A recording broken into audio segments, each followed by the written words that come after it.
Assalamualaikum. Bismillah. Bismillah.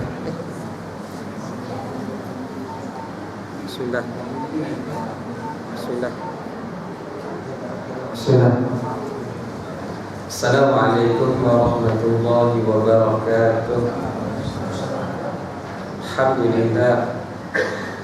Alhamdulillahilladzi hadana lihadza wa ma kunna linahtadiya laula an hadana Allah. Asyhadu an la ilaha illallah wahdahu la syarika lah wa asyhadu anna Muhammadan abduhu wa rasuluh. Allahumma salli ala sayyidina Muhammad wa ala alihi wa sahbihi wa sallim taslima. Allahumma rabbana shrah lana sudurana wa yassir lana umurana wahlul 'uqdatam min alsinatina yafqahu aqwalana. Allahumma rabbi yassir wa la tu'assir. Allahumma rabbi tammim bil khair. Amma ba'd. Yang saya hormati Tuan Imam, yang saya kasihi pengurusi beserta ahli jabatan kuasa surau, yang diraikan tuan-tuan, puan-puan, muslimin dan muslimah, ayah-ayah dan ibu-ibu sekalian. Juga tidak lupa kata sahabat-sahabat kita daripada Perkin yang hadir sekali dalam majlis pada petang ini. Apa khabar semua? Alhamdulillah, kita pada petang ini kita sudah berada pada petang 24 kan? Siang harinya 24 Ramadan. Dan pada malam ini adalah malam yang ke-25. Bermaksud kita hanya tinggal beberapa hari sahaja lagi lah. Kalau panjang umur, ada rezeki, sempat sambut raya. Tapi kalau contoh tak panjang umur, tak sempatlah nampak raya. Agak-agak sempatlah. Orang pakat berharap nak sambut raya. Tapi ada keistimewaan, jikalau tidak sempat beraya, ditakdirkan dia meninggal dunia pada bulan yang mulia ini, maka di sana ada kemuliaan tertentu.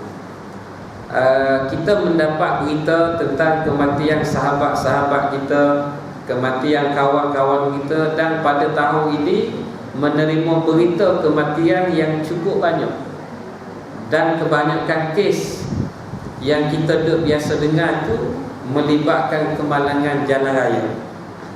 Jadi kalau tuan-tuan, ayah-ayah, ibu-ibu, termasuk dengan saya yang ada di sini, barangkali 3-4 hari lagi dia akan tolak balik kampung. Jadi sama-sama kita beringatlah, duk atas jalan raya ni sama ada kemungkinan dua sahaja. Yang pertama, kita langgar orang. Yang kedua, orang langgar kita. Itu je. Kalau kita tak langgar orang langgar kita. Jadi tak dapat tidak, belum daripada bertolak tu, lain daripada kita pastikan persediaan fizikal. Kita juga doa pada Allah supaya Allah Ta'ala mengurniakan keselamatan pada kita. Dan saya nak kaitkan perkara itu dalam perkongsian kita pada petang ini sebelum daripada kita berbuka puasa. Sama-sama kita mendengar satu daripada hadis Nabi sallallahu alaihi wasallam sebagai satu santapan rohani untuk kita. Jadi pada petang ini bicara tazkirah kita santai sahaja, dan tidak terlalu berat dan tidak juga terlalu ringan. Apapun kita nak ambil beberapa pengajaran yang kita nak kaitkan di dalam kehidupan kita. Saya memetik satu daripada hadis Nabi yang saya ambil di dalam kitab 40 hadis Imam Nawawi rahimahullahu ta'ala. Kitab di tangan saya ni kitab hadis 40 Imam Nawawi. Di dalam susunan 40 hadis, walaupun namanya 40 hadis, sebenarnya di dalam kitab ini termuat ataupun terkandung sebanyak 42 hadis. Tetapi angka 2 tu dia lebih dekat, lebih condong kepada angka 40 berbanding dengan angka 50. Jadi walaupun asal bilangan hadis ada dalam kitab ni 42, dia sebut atas jalan mudah-mudah dia kata 40. Tapi sebenarnya bukan 40, ada 42 hadis. Jadi saya memetik satu daripada hadis-hadis yang dimuatkan di dalam kitab ini. InsyaAllah akak-akak, ibu-ibu, ayah-ayah sekalian, kita boleh pasang telinga sambil-sambil kita berehat, ditemani suasana petang ni dengan pasang ekor rasa nyaman. Seronok sambil-sambil kita rehat, sambil-sambil kita santai, kita dengar satu daripada bicara hadis Nabi sallallahu alaihi wasallam. An Abil Abbasi Abdullah ibn Abbas radhiyallahu anhuma qala kuntu khalfan Nabi sallallahu alaihi wasallam yauman faqala ya ghulam inni u'allimuka kalimatin ihfazillaha yahfazka ihfazillaha tajidhu tujahaka idza sa'alta fas'alillah wa idza ista'anta fasta'in billah wa'lam annal ummata law ijtama'at ala an yanfa'uka bisyai'in lam yanfa'uka illa bisyai'in qad katabahu Allahu laka wa in ijtama'u ala an yadurruka bisyai'in lam yadurruka illa bisyai'in qad katabahu Allahu 'alaika rufi'atil aqlamu wa jaffatis suhufu wa fi riwayatin ihfazillaha tajidhu amamaka ta'arraf ila Allahi fir rakha'i ya'rifka fish shiddati wa'lam annama akhta'aka lam yakun liyusibaka wa ma asabaka lam yakun liyakhti'aka wa'lam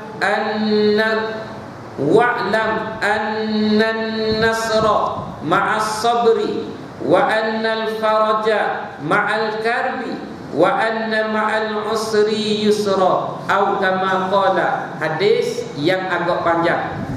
Terjemahan kepada hadis daripada Abi Abdullah Ibni Abbas radhiyallahu anhuma.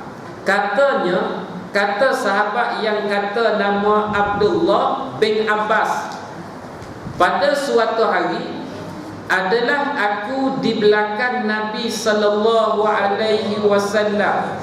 Abdullah bin Abbas ni, kalau tuan-tuan, ayah-ayah, ibu-ibu masih lagi ingat, dalam siri tazkirah saya yang kedua, masa saya datang ke sini malam yang kedua tu, yang selepas daripada Isyak, saya menukilkan hadis berkait dengan kematian, dan saya sebut cerita tentang Abdullah bin Abbas ni, iaitu dia termasuk di antara salah seorang daripada ahli keluarga Nabi. Dan masa kematian dia, masa dia dikebumikan di dalam liang lahat, orang-orang yang meletakkan dia di dalam liang lahat, mereka terdengar ada satu seruan yang berbunyi, yang kita baca surah apa gitu, surah An-Naba. Ya ayyatuhan nafsul mutmainnah irji'i ila rabbiki radiyatan mardiyah, yang bermaksud wahai jiwa yang tenang, wahai roh yang tenang, Kembalilah kamu kepada Tuhan kamu. Hari ketika mana dia dimasukkan di dalam liang lahat. Dah, masa orang akad jenazah dia buat masuk dalam liang lahat, mereka terdengar suara yang menyeru dengan ayat tadi. Ya ayyatuhan nafsul mutmainnah. Ya ni dalam bahasa Arab dia maksud kata orang panggil panggilan yang lembut, sapaan yang lembut. Dah, kalau tidak ada kalimah yang lembut juga panggilan tu. Contoh kita kata Muhammad. Dah, kita kata Muhammad datang sini. Muhammad ta'al huna. Muhammad datang sini. Lembut tak? Tapi kalau dia panggil ya Muhammad ta'al huna, lagi lembut. Dah, kita sebut pada suami kita akak-akak. Kita kata Habibi. Habibi ni kekasihku. Lembut dah bahasa tu. Tapi kalau kita sebut ya Habibi, dia lagi lembut. Wahai kekasihku. Dah. Jadi kalimah ayat Quran tadi ya ayyatuhan nafsul, wahai roh yang tenang, sapaan dan panggilan yang lembut. Wahai roh yang tenang, disebutkan kepada Abdullah ibnu Abbas riwayat hadis ni. Kembalilah kamu kepada Tuhan kamu dalam keadaan Allah redha pada kamu dan kamu juga redha pada Allah. Siapa tu? Abdullah bin Abbas. Ni dia bagi tahu cerita satu hadis yang panjang yang dia dengar daripada Nabi. Baik, pada suatu hari adalah aku di belakang Nabi sallallahu alaihi wasallam. Lalu baginda bersabda, dia duduk belakang Nabi, Nabi pun sebut. Nabi kata, wahai anak, aku akan mengajar engkau beberapa perkataan. Dengan baik-baik dia kata, peliharalah Allah, ihfazillah, peliharalah Allah, nescaya ia Allah memelihara engkau. Peliharalah Allah, nescaya engkau akan dapati Allah di hadapan engkau. Apabila engkau meminta, maka mintalah kepada Allah. Dan apabila engkau memohon pertolongan, maka pohonlah pertolongan itu dengan Allah. Dan ketahuilah, sesungguhnya umat itu, jikalau mereka berkumpul untuk memberi manfaat kepada engkau dengan sesuatu, tidaklah mereka dapat memberikan manfaat kepada engkau kecuali dengan suatu yang sudah dituliskan oleh Allah kepada engkau. Dan jikalau mereka berkumpul untuk membinasakan engkau dengan sesuatu, mereka berkumpul untuk memberi mudarat kepada engkau dengan sesuatu, tidaklah mereka dapat membahayakan, memberi mudarat kepada engkau kecuali dengan suatu yang sudah dituliskannya oleh Allah ke atas engkau. Sesungguhnya telah diangkatkan segala pena dan telah keringlah pula segala buku. Hadis diriwayatkan oleh Imam Tirmizi. Dan pada riwayat yang lain selain daripada yang diriwayatkan oleh Imam Tirmizi, ada riwayat lain pula, ada disebut di dalam hadis, peliharalah Allah, nescaya engkau dapati Allah di hadapan engkau. Kenallah kepada Allah pada masa kamu lapang, nescaya ia Allah mengenal engkau pada masa susah. Dan ketahuilah, sesungguhnya apa-apa yang ditakdirkan tidak datang kepada engkau, tidaklah ia kena pada engkau. Tetapi apa-apa yang kena pada engkau, tidaklah tersalah kena pada engkau. Dan ketahuilah, sesungguhnya kemenangan itu beserta dengan kesabaran, dan sesungguhnya kelapangan itu beserta kesusahan, dan sesungguhnya beserta susah itu adanya senang. Hadis yang cukup panjang yang kita nak tengok pengajaran dalam kehidupan kita pada hari ini. Hadis ini Nabi SAW memulakan bicara kalimah dengan Nabi sebut kalimah ihfazillah, yang bermaksud jagalah Allah. Yahfazka, nescaya Allah menjaga kamu. Ada satu kitab yang dikarang oleh ulama, kalau saya tak silap, kitab yang dikarang oleh Dr. Aid Al-Qarni, dan dia menamakan nama kitab dia dengan nama gelaran Ihfazillah Yahfazka, yakni kitab yang berjudul Jagalah Allah, nescaya Allah menjaga kamu. Ulama-ulama telah membuat perbincangan, apakah yang dimaksudkan di sini dengan kata kita menjaga Allah? Adakah Allah memerlukan kepada penjagaan? Sudah tentu sekali-kali tidak. Bukan kata Allah berkehendak kepada penjagaan, tetapi sebaliknya Allah lah yang sebaik-baik penjaga. Dalam ayat Quran ada satu ayat Quran, dan saya ambil kalimah zikir daripada salah seorang guru saya. Dengan kalimah zikir yang dia sebut, zikir ini merupakan doa yang diajar oleh Nabi Allah Khidir alaihi salam kepada Nabi Allah Ilyas alaihi salam.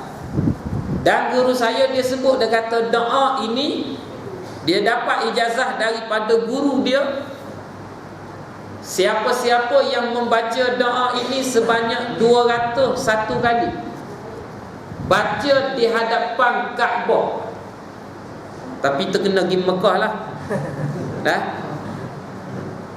Kalau kita ambil replika Kaabah letak depan, baca tak ada, dia kena pergi Mekah. Dia kata baca 201 kali, maka akan dibukakan oleh Allah pada pandangan mata kita yang pada pandangan mata zahir orang tak nampak. Nampak apa? Kena pergi terawat sendirilah. Saya tak kesempatan lagi. Cuma ada sahabat saya yang sekarang ni duduk di Mekah. Dia pergi apa nama ni? Dia pergi 2 hari bulan hari tu, 2 hari bulan 7, dan dia akan balik 2-3 hari belum raya. Jadi saya bagi doa ni pada dia, saya WhatsApp, kemudian saya baca. Saya kata doa ni saya dapat ijazah daripada guru saya, cubalah beramal.